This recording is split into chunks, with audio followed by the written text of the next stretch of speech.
And the only way for me to get out from underneath my dad's shadow around here was through my golf. And I didn't know it, but I was really measuring my whole worth with my golf ability. And all of a sudden I couldn't play. And so, I hung in there for a couple of years but I was just a shell. And I was really, and look, I figured out how to tee it down low and beat down on it, hit these swirly slices. So I qualified for USAMs, and I won some amateur stuff in the summer, but it was on all these little biddly bump East Texas golf courses, short. But I knew I had no chance. My goal my whole life was to win on PGA Tour and follow Bill, and I knew that there's no way it could happen. I couldn't hit it good enough, and I just kind of jerry-rigged up a game with Bailey wire and duct tape and quit snapping it, but I couldn't play. In my mind, I couldn't play at all, which basically, parallels Hogan, and that's why I felt an affinity to Hogan. And I just didn't feel like I could play at all, even though I could still score okay. But, the sad thing was I remember when I got to USAM in Chicago, and we're first practice round was at Skokie Country Club, which is really good. And I was about 3 or 4 holes into the practice round when I knew there was no way in Hades I could win the tournament. And I knew the best I could do would be, maybe I can scrape it around and make match play, maybe win a match or two, because I'm pretty good at match play, but there's no way I can win. But the sad part was I knew that kid a year or so before, 3 or 4 years before, could have won it. I don't know if I could have overcome all the hoopla of the USM, but I knew the game that beat Mitchell in that little tournament around here. I knew it could win the USM, and I couldn't do it anymore.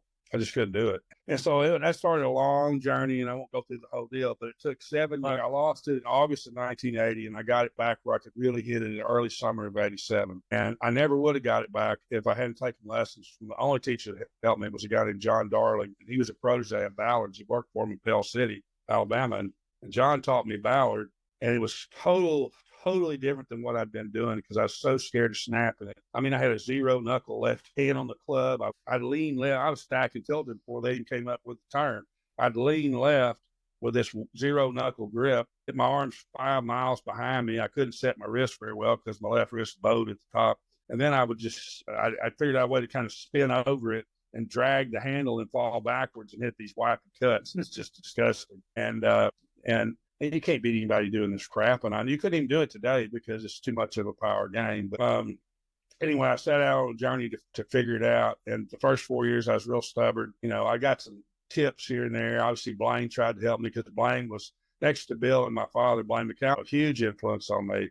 Huge influence. He took me under his wing when I was in Houston. I really have no idea why because, Blaine was 100% about Blaine. But that's the way all great players are. They're not about anybody else but themselves. And Blaine was very, very focused on, he told me he came to the University of Houston to walk out of there ready to win on tour, which he did. And he taught me so much about golf and a whole lot of things. But he taught me about dealing with women. He taught me a whole bunch of things. But at any rate, it took me a long time to get it back. I never would have got it back if I had gone to see John. And I owe John a lot because he greatly influenced how I teach and how I think. He liked you. He was like a Pied Piper with kids. And, if you worked hard, I knew when John Darley, no matter where he was in the DFW Metroplex, no matter where he was, I didn't have to ask permission. I always did. I always called ahead, but I didn't have to. And there were several of us. Joel Edwards, Clark Dennis, he took us under his wing. Anyway, but Ballard was the polar opposite of what I had been doing when I was playing so bad. The first thing he did, and it's the first person I ever saw use a video camera. He filmed me at Canyon Creek Country Club, and he took me in his golf shop. There's a VHS camera, and he put it on the TV in his office. This is Jimmy Ballard. No, this is John Darley, who studied under Ballard. He taught Ballard. So, and very, very well. But anyway, I was good friends with Artie McNichol. Yeah, I don't know. What McNichol? Artie McNichol. Yeah, Artie McNichol played tour. Artie McNichol's the guy in the video with played tour for years. Nicest guy. Played tour for years. Yeah. Now you're really going back. Now you're going back. We were down in Phoenix at Ping, and a bunch of us out at one time. They were introducing the ISI and this stuff. I got to go to the vault, and I got to do this. Played their golf course. I don't remember which one it was. It might have been the Arizona State. I don't know, the Karsten course. Is that? Yeah. So anyway, I'm paired with Artie. I had 18 holes, 18 memorable holes. But anyway, go ahead. He was a really good player. I mean, I'm familiar with that generation because they either played against Miller and a little against Bill, or a little against Miller and a lot against Bill.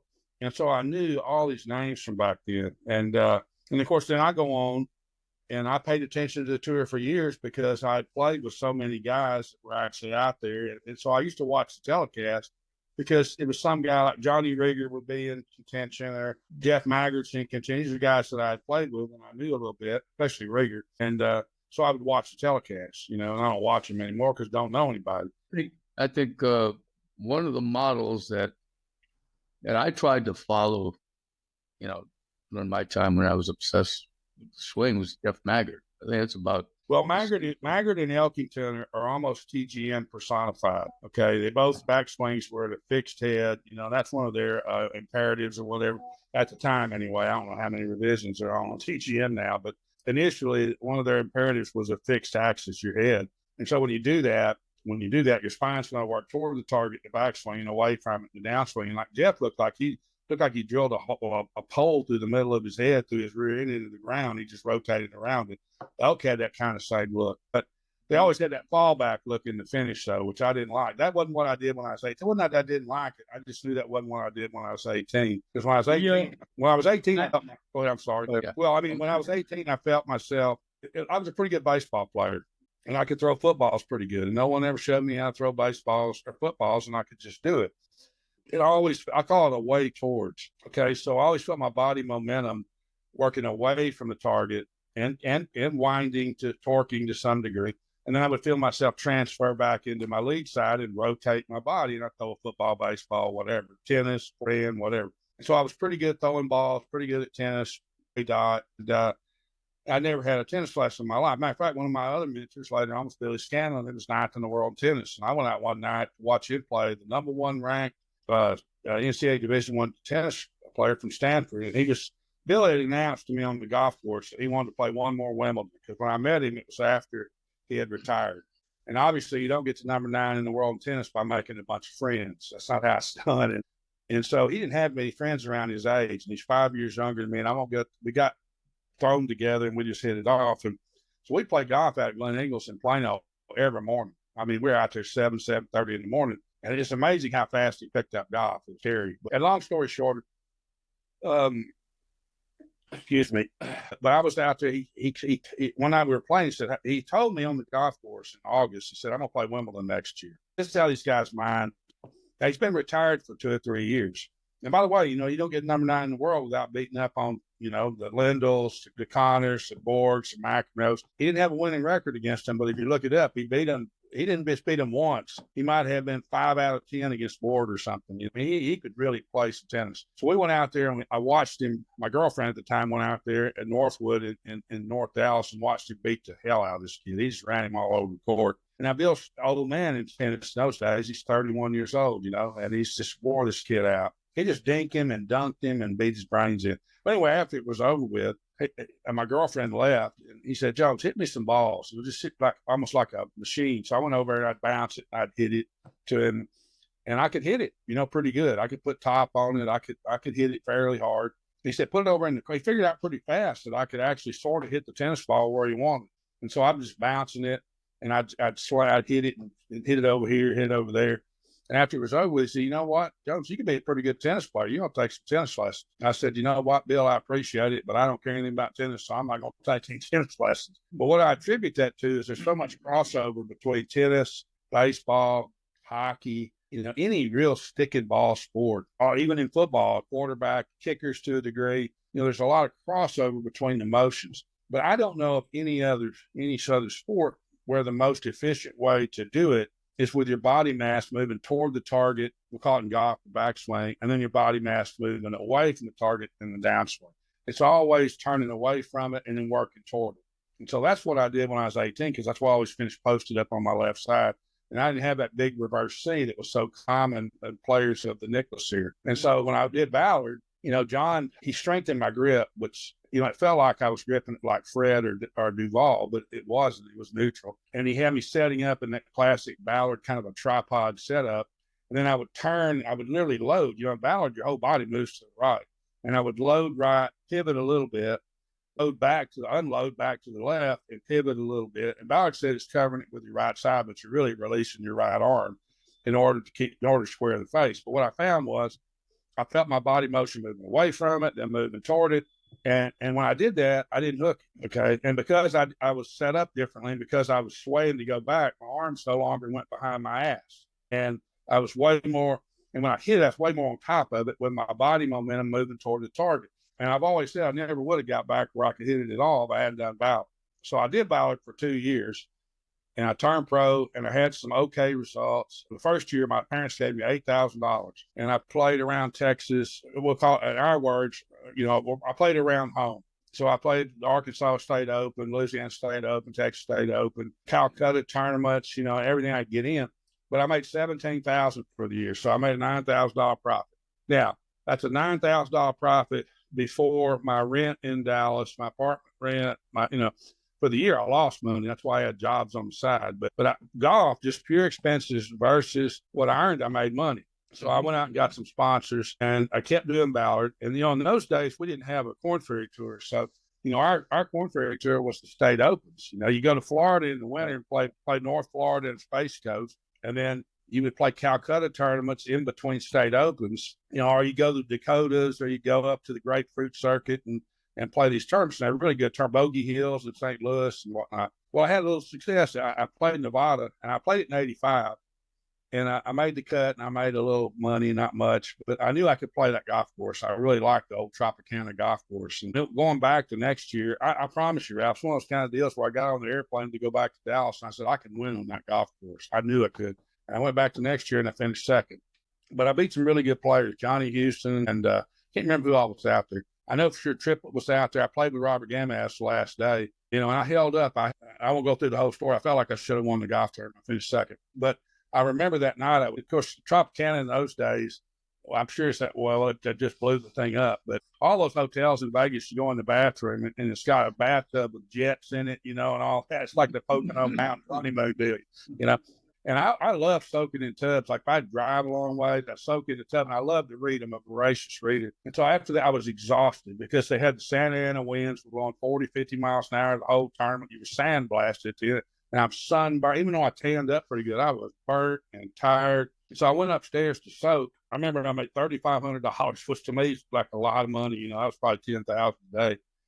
And but it was a big deal for me. And I was soaking in that tub, and I thought to myself, this isn't what I did when I was 18. And whatever I did when I was 18, for me, was better than this. And I said, I'm going to finish out the year doing this. And then I'm fixing to go try to figure out what I did when I was 18. It was close, but it wasn't the same. And I made the second stage, and I blew the second stage. And that was the end of the year. So I already was starting to study Hogan. And I read Hogan's 5 Lessons the first time I was probably 12. Which made no sense. I might as well have been read Tolstoy in Russian, but I did read it. I didn't abandon John Darley, but John had given me Ballard's book, and I read it, and he had some Hogan in it. And I remember in the book, there's an illustration, and I think it came from the Venturi analysis, but it was Tom Weistoff and Johnny Miller. And Johnny Miller, of course, and he held it, he turned hard left and compressed the piss out of it. And Weistoff let it all go off down the line. And in his book, he shows this post-impact position. And under Weistoff, he had a check mark. He said yes. And under Johnny Miller, he said no, and a big X. Well, I knew it. He just contradicted himself because I got the book right behind me. All these are golf instruction books. I've read every freaking one of them too. I promise you. And most of them aren't worth reading again. But that's why I knew it came from the illustrations came from pictures in the Venturi analysis. So it confused me because he's using all his Hogan references, but then Miller released it very much like Hogan, and Weiskopf didn't. And so I went back to John, and John had given me my first Hogan footage. He gave me the Coleman footage from 78 in George Coleman's backyard at Seminole. He gave me the 65 match at Houston Country Club, the perfect round, hit every fairway ever going. He shot 69 with the 3-putt. And so I started studying. And then the lesson at the end was really influential. It's the second most influential piece of Hogan footage I ever got. I used to do the inflections. I could remember every word. But at the end of the match, you had that George, whatever his name, it was the MC in Saracen. And I remember Saracen going, whenever golfers get together, there's always lots of arguments about the most important move in the swing. We thought we'd put this question to two of the game's greats. And, then he goes to Hogan on practice tee at Houston Country Club. And he goes, the most important move in the golf swing to me is the action of the lower body from the top of the swing. From the top of the swing, you use your lower body, not your shoulders. Use your lower body. You bring you into position to hit. Because most people do it entirely opposite. They rotate their shoulders first, then hit the outside of the ball instead of the back of it. If you don't mind, I'll hit a ball and just watch what starts first from I had it memorized, man, because I watched it so many times. But when he kept making that up and down move where his quote hips, move laterally up and left, and he'd pull that right elbow down, he kept doing it, over and over and over.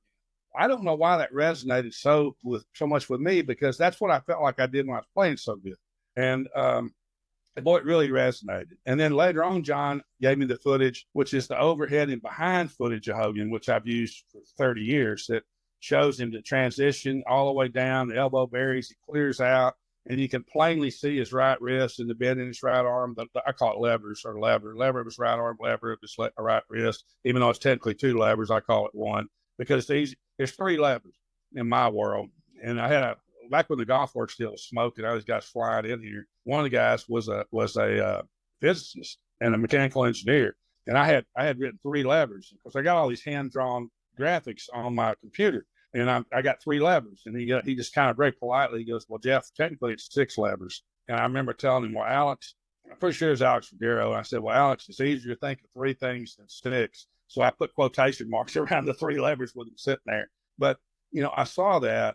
And so it's just confusing because Hogan in 5 Lessons says the action of the arms is motivated by the movements of the body, and the hands consciously do nothing but maintain a firm grip on the club. And this is in full capitalization. He's screaming at you.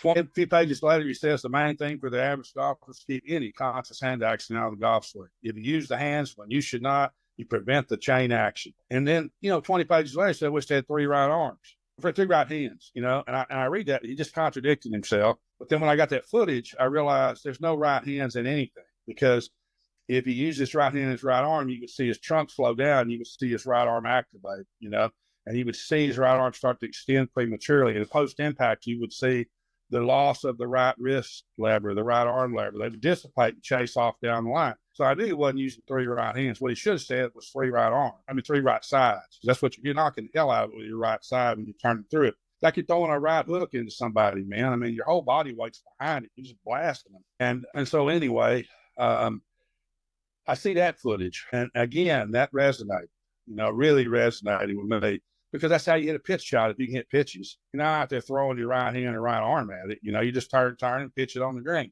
And I was always a good wedge player and always a good pitcher. And I had to be a good wedge player, like I said, because the greens we played on. And in East Texas in the summer, man, we didn't even have an in-ground watering system at Northridge or Bushwood until I was in college. So, I mean, you're playing off common Bermuda fairways, which got hard as a rock, or it really got dried out. You're hitting off clay. Or, you're hitting off all kinds of stuff. But if you could get the leading edge on it, it doesn't matter. You get the ball first. And so so all these things start resonating. And I got a video camera. I bought an old Betamax. I literally bought it out of the Dallas Morning News from a frat rat at the SAE house at SMU. And I drove down there, knocked on the big door. The guy brought it down there in a cardboard box. I paid him. I started filming myself. And, boy, it wasn't good. I mean, now by this time I'm doing Ballard. But, Ballard, Hal Sutton didn't have a pretty golf swing. It was unbelievably effective. But, Leonard Thompson did not have a pretty golf swing. All of Ballard's guys, even Curtis really loaded off of it. There's a lot of movement. Curtis was the most aesthetically pleasing of all of Ballard's guys. But, they just had a lot of rock. The old saying back in those days, Ballard, rocking and blocking. You rock and block. That's Ballard. Well, that's not true either. That's a disservice to Mr. Ballard. But anyway, I had this rocky on top of right arm releasing, I could feel my body clear, and I let go. I slowed down, let go of my right arm, but I had to do it because if I didn't do it, I wasn't going to square the face. So as a result, I was so much on top. I felt the sensation or the vibration or the frequency of the blow more in my hands and arms. It didn't transfer into my chest as much as it did when I was a kid. So look, I just started studying Hogan footage. I started trying to figure out how it worked. And slowly I procured more and more footage. You and I were talking earlier. One of the things that stings me is that, all this footage that I got over probably 2 decades, I got a whole drawer full of. I got the camera. I go over and show you all this footage. Man, I worked hard to get all that footage, and these kids can go get it in one afternoon on YouTube, most of it. They can't get two parts of it, 2 pieces they can't get. The most important one, that 53 Oakmont footage, they can't get. And that's the most important footage to me. But I didn't get that till I'd already quit playing. But what happened is that footage. You're talking about the footage, right? Yeah. So I had a VHS tape, and it was grainy, really grainy. So there was a guy named Heinowski, Heino Designs on YouTube. So he used to take this stuff and did it. Well, on the back of that tape was Hogan footage nobody had seen. Wow. Oh, I think you might have. I might have sent it to you. Hold on, just he had like a white-looking outfit, the white newspaper cap. And the guy took the liberty of stealing the. It's hard to, it's just hard to say it was mine either. You know what I mean? But the reality is that you and I both know, because we're close to the same age, basically the same age. Yeah. There was always rumors of Hogan footage. Somebody would find some footage in the attic, and the next thing you know, I hear about it in Dallas. And they're in Northern California or something. And eventually, most of it I got. And I have a drawer full of it. But the most important footage I have was given to me by a Mercedes dealer in L.A. He came to one of our schools at Palma Valley. I used to teach a bunch of the members every summer. And he came on Friday, and we went back to the condo I was staying in to eat lunch. And I had all my video crap thrown all over the dining room table and this thing. And in those days, I was known as a little bit of a Hogan expert on the internet. And so we started talking Hogan.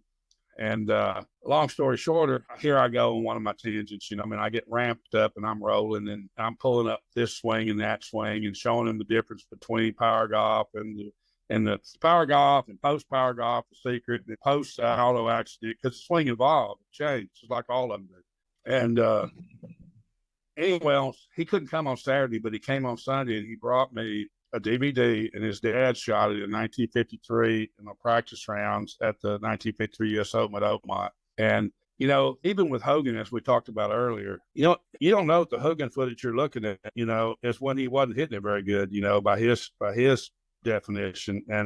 But I know one thing, that 53 footage, he's probably hitting the best of his life, because he won the Masters, then he won that Open, then he went and won at Carnoustie and won the British and got the Triple Crown under his belt. Those are commemorative irons.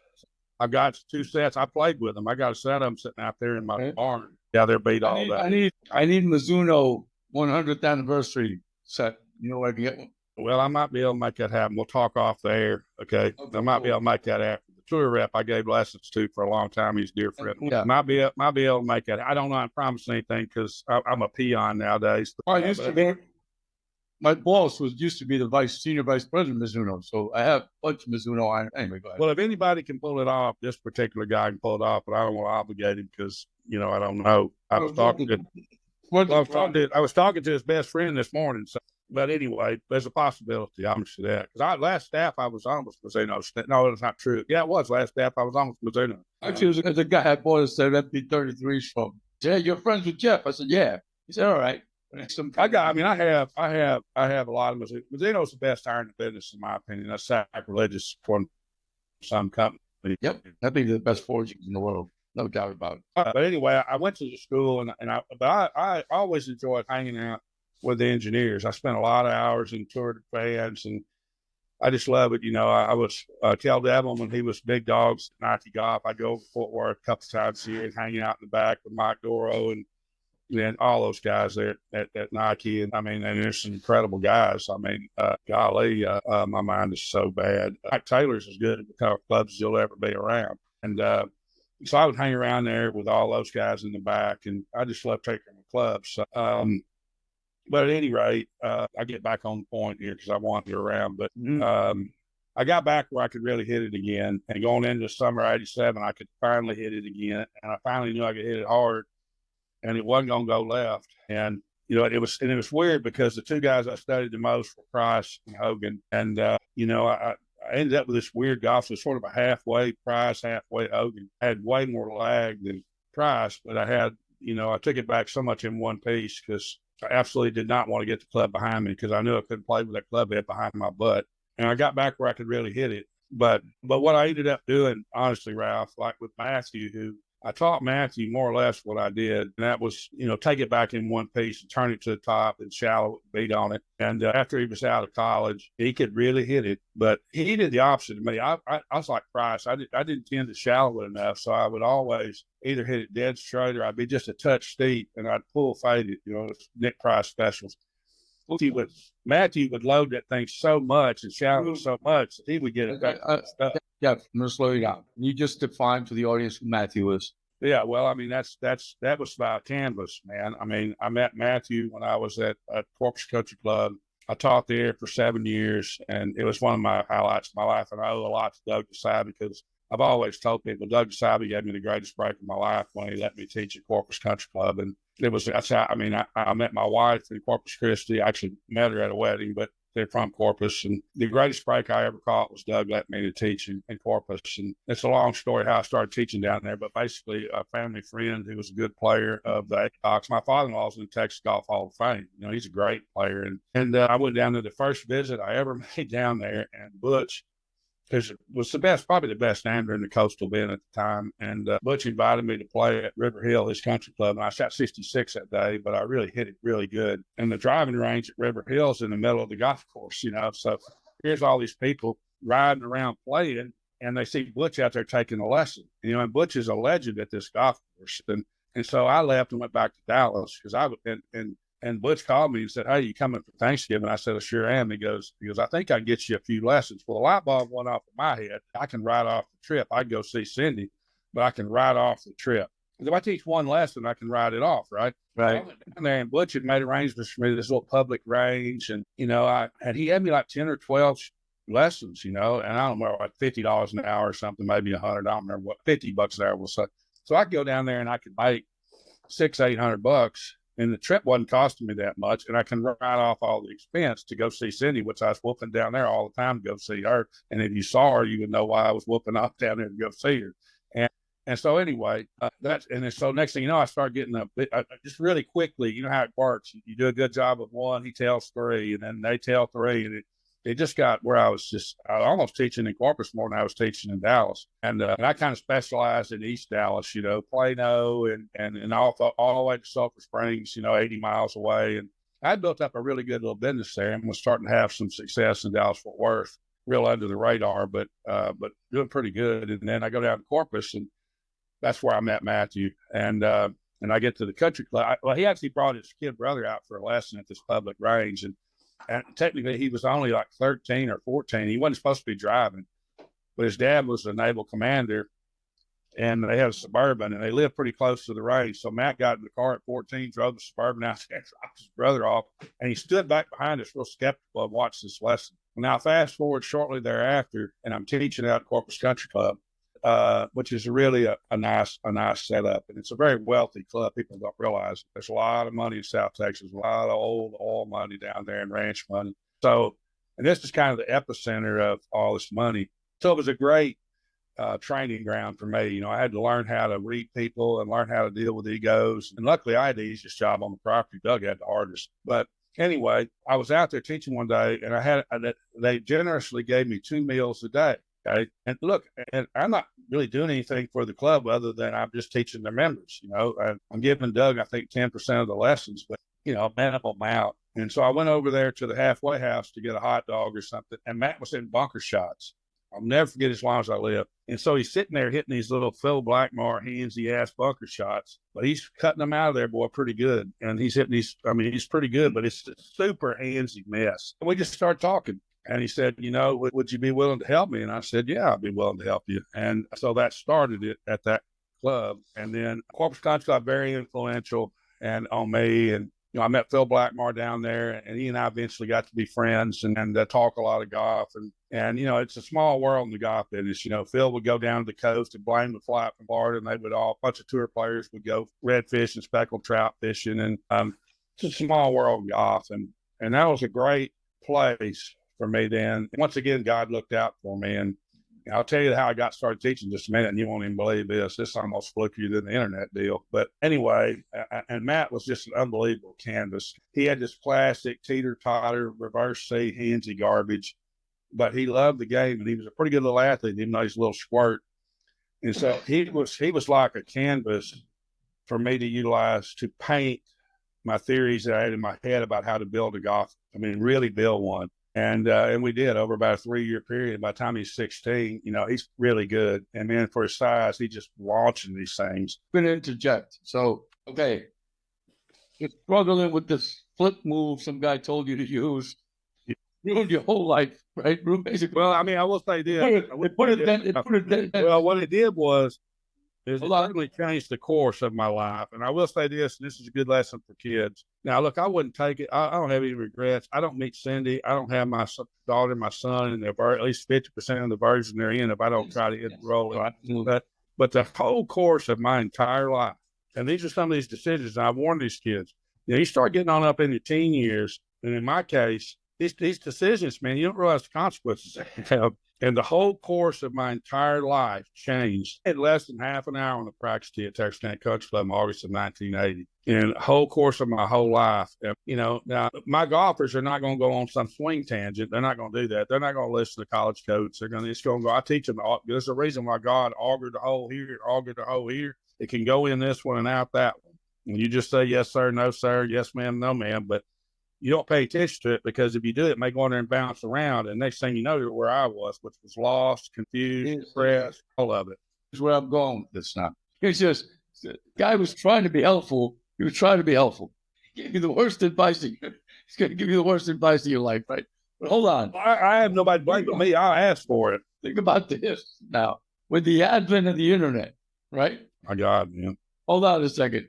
Now, let's say you come in and you, whatever reason, a guy says, hey, really need some more distance, Geoff. You can't, towards kingdom power. And you come home, fire up Google, YouTube, and all this. Here we go. You understand what I'm saying? Like, it doesn't take much to go down the wrong rabbit hole.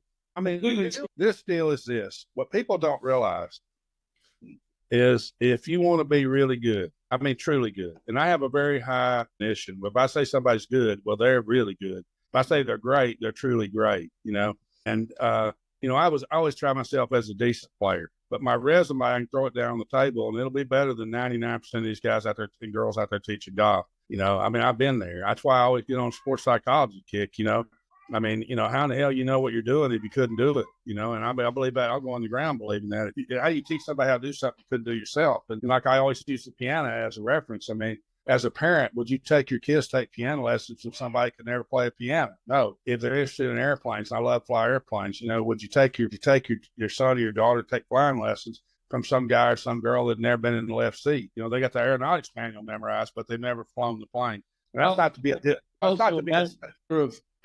how can you rebuild something if you've never taken it apart? Well, no question. You understand? I mean, I did. I never struggled with the problem. Right? I never encountered these things, and you know what I mean? Like, you can't.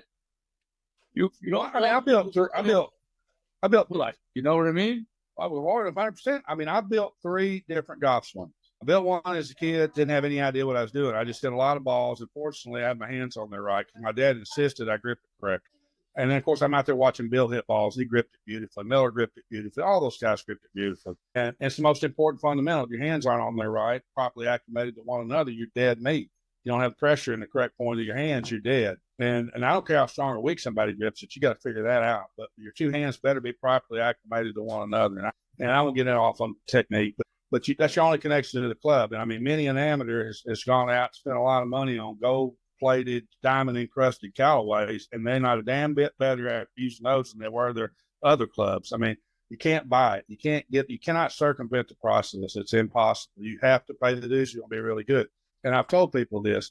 I get insulted whenever I have an amateur who thinks they're owed what I worked so hard to get 3 times. And so, I usually make a joke out of it, but I get my point across, for you to expect to be able to do what I worked so hard to be able to do to a reasonably developed degree, or not with some ridiculous set of clubs or some tip or, I had a place in New York, as and I mean, I remember when I first went up there, and there was a guy I caught down the hill, but he's charging $350 for a TrackMan analysis. I'm going, for what? You know, I mean, you might as well have a report on the freaking space shuttle. I mean, it's completely worthless. I'll take that even further. So I'm in Dominican Republic, and I'm a member of a course down by the ocean. It's actually a beautiful golf course. And so they get themselves a TrackMan, and they're associated. They've affiliated themselves with the PGA, right? So now they're trying to use the TrackMan as a point of sales. And then I just go up to the guy, one of the assistant guests. Let me ask you a question. How many people on this island can actually hit the club face in the center? I said, very little. I said, so what's TrackMan going to do? If you're hitting it all over the place, hitting it off the toe, you're skanking it, look like good as TrackMan. Well, it was the same press. It's the same. I've always said about TrackMan. People think I'm anti-technology. I'm not anti-technology at all, but I'm anti the guys using it for the most part, because my father always told me a fool with a tool is still a fool. But the same tool in the hand of a craftsman can create some wonderful things. And, it's very true. And I just never needed one. I mean, I wouldn't mind having one. I almost bought an older flat scope just for that. I would like to know, like with Zach or Thomas or Matt, or even my own son, who you saw in that video I sent you yesterday, whacking one of those drivers. I would like to have had recorded when he jumped ball speed from his sophomore to junior year, man. He went from just kind of a normal high school to, I'm at 30, 40 yards past these high school kids. And it was ridiculous. And I would have liked to have had that documented. And, and I made the comment, I won't go on this long. I got in a long-winded debate with a TrackMan guy, and this is 2010. My father always told me, if you got the ace in the hole, just let the other side run their mouth, because the longer they run their mouth, the deeper the hole that they dig. And so anyway, I just let him run. And then when he finally ran out of steam, I said, well, let me get this straight. So you're going to take Ralph Perez out there, and you're going to tell him that he's coming 8.12654 degrees inside out, and the tour average is 3.125647. I said, well, the first thing is that 3.126547, is that when the ball first made contact with the face or when it exited? Well, he didn't know the answer, because I knew the TrackMan guys didn't know the answer, because my friend Sammy Stein had sent me all the information. He's friends with the developer. He sent it to me in 2007, and I read it all. Doppler base, I read the whole deal. So I knew they didn't know the answer at the time. They may have figured it out now. So I knew he didn't know the answer. So now I've got him on the defense because he doesn't know the answer. Okay, and that's the advantage of having prior knowledge. And then the next, I said, so let's get back to Ralph. You're going to take him out, and you're going to say, since we're rounded off, he's 5 degrees too much inside out. I said, how do you know he wasn't aiming 5 degrees to the right? Well, he doesn't. I said, I got one of the best eyes in the business, and I do, especially then. And I said, I can't see 5 degrees, lineman at address. It's so infinitesimal.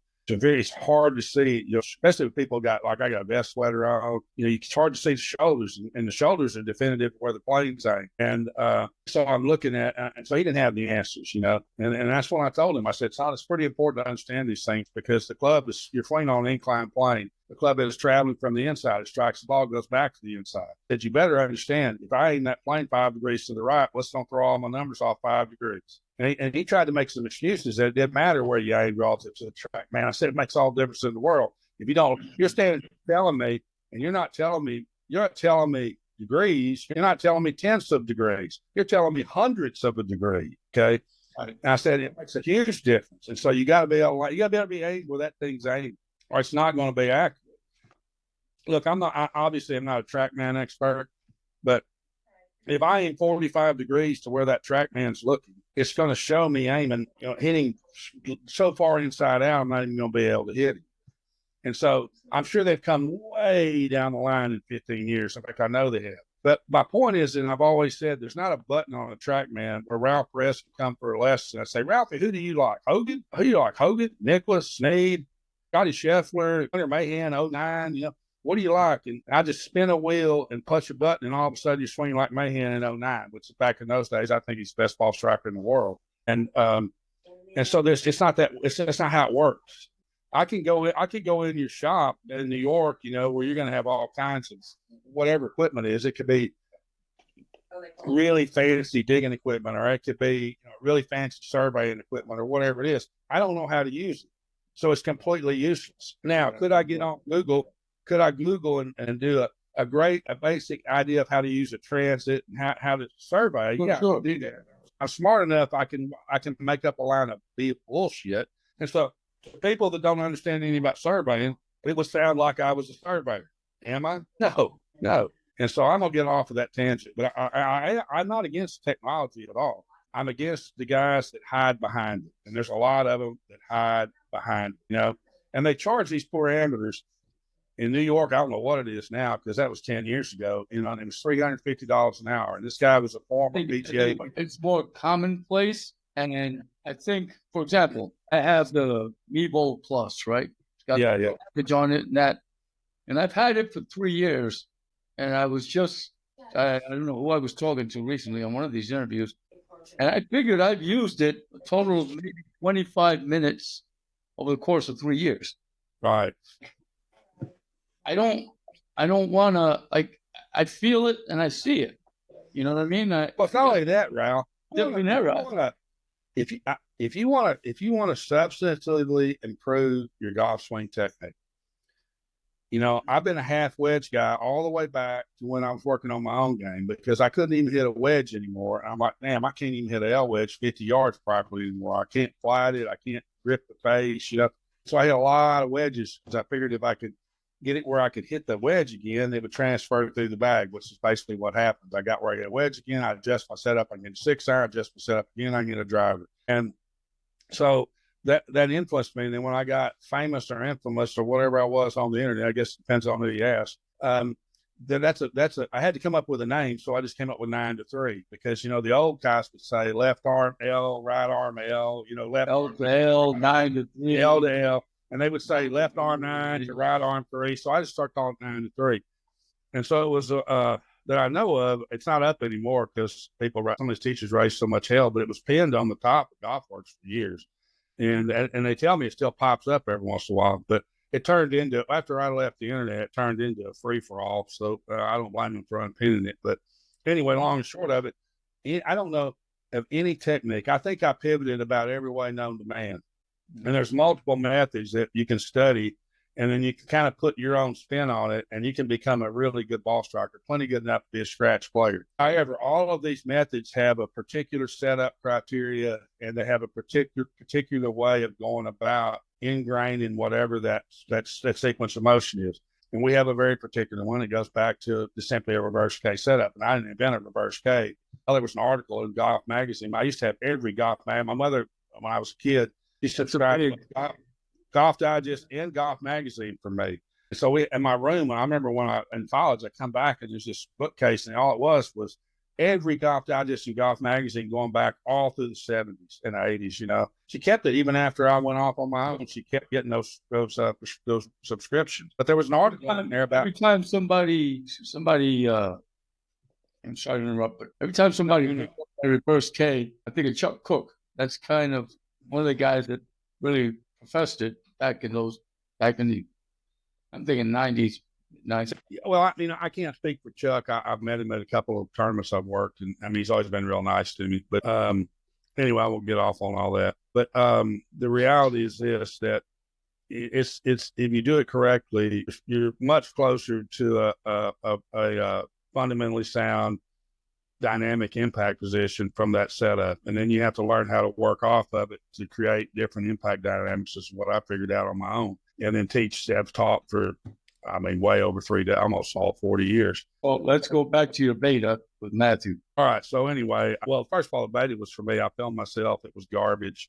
Beta had a great jog shuttle on it. You could do little beta tapes, and I could film myself. And I would film the tournaments, on the weekend. Yeah, when I say beta. So you mean working with him? I thought you were talking about the beta. I built my. This was like your. Yeah, I get it. I get it. Bunch of this, and now you're going to take your theory shot over my head. He was the first version, and he's the beta. He's the beta version.